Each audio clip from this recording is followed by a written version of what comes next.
ব্যাপক সংঘর্ষ মেদিনীপুর কলেজে, এসএফআই বনাম টিএমসিপি। পশ্চিম মেদিনীপুর থেকে সত্যম নিউজের বিশেষ রিপোর্ট। ধর্মঘটের সমর্থনে যখন এসএফআইয়ের সমর্থকেরা আজ মেদিনীপুর কলেজের মূল গেটের সামনে অবস্থান করে, সেই সময় টিএমসিপি জেলা সভাপতি রবীন্দ্রনাথ ঘোষের নেতৃত্বে টিএমসিপির বেশ কিছু বহিরাগত ছাত্র জোর করে ঢোকার চেষ্টা করে বলে অভিযোগ। মূল গেট কেন আটকানো হয় সেই নিয়ে কথোপকথন শুরু হয়। তারপরেই দুপক্ষের মধ্যে মুখোমুখি সংঘর্ষের রূপ নেয়, যার ফলে ব্যাপক সংঘর্ষ বেঁধে যায় দুই পক্ষের মধ্যে। ঘটনায় দুই পক্ষেরই বেশ কয়েকজন জখম হন। তারপর টিএমসিপি কর্মীরা কয়েকজনকে টেনে হিঁচড়ে বার করে পুলিশের হাতে তুলে দেয়। পশ্চিম মেদিনীপুর থেকে সত্যম নিউজের বিশেষ রিপোর্ট।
হ্যাঁ, আমাদের ধর্মঘট ছিল, আমরা ওখানে দাঁড়িয়েছিলাম।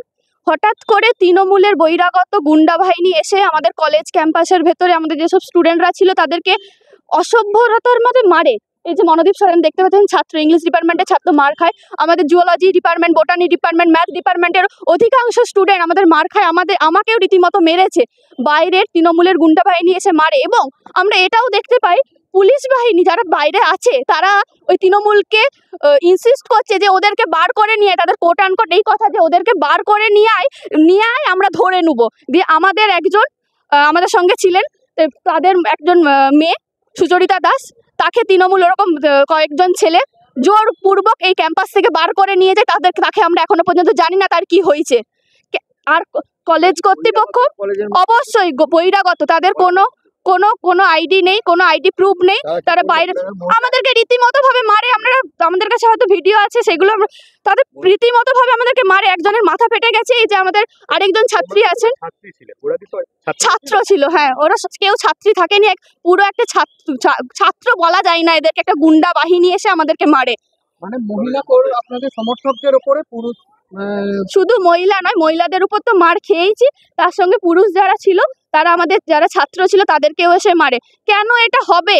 আমরা কলেজের মধ্যে, আমরা কি তাহলে নিরাপদ নয়? কলেজের গার্ডরা কোনো কিছু নেই, টিচিং নন টিচিং স্টাফরা দাঁড়িয়ে নীরব দর্শকের ভূমিকা পালন করছে, বাইরে থেকে পুলিশ প্রশাসন নীরব দর্শকের ভূমিকা পালন করছে, কিন্তু তারা এই কথাটা বলছে যে ওদেরকে বার করে নিয়ে আমরা ধরবো। আমরা এই ঘটনার তীব্রতম নিন্দা জানাই, এবং এরপরে আমাদের আন্দোলন আরো সুদীর্ঘ হবে।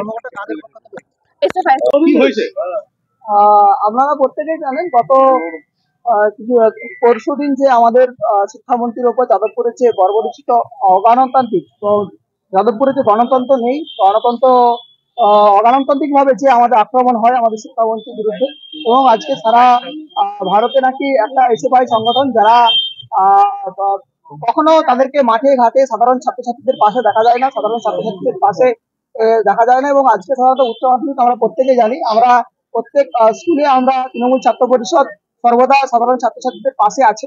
এবং আজকে মেদিনীপুর কলেজের সকালবেলায় ওরা গেট অবরুদ্ধ করেছে, আমরা গেটটা খুলে দিয়েছি, এবং গেটটা খুলে যাতে সাধারণ ছাত্রছাত্রী ঢুকে ক্লাস করতে পারে সেই ব্যবস্থাটাই করেছি।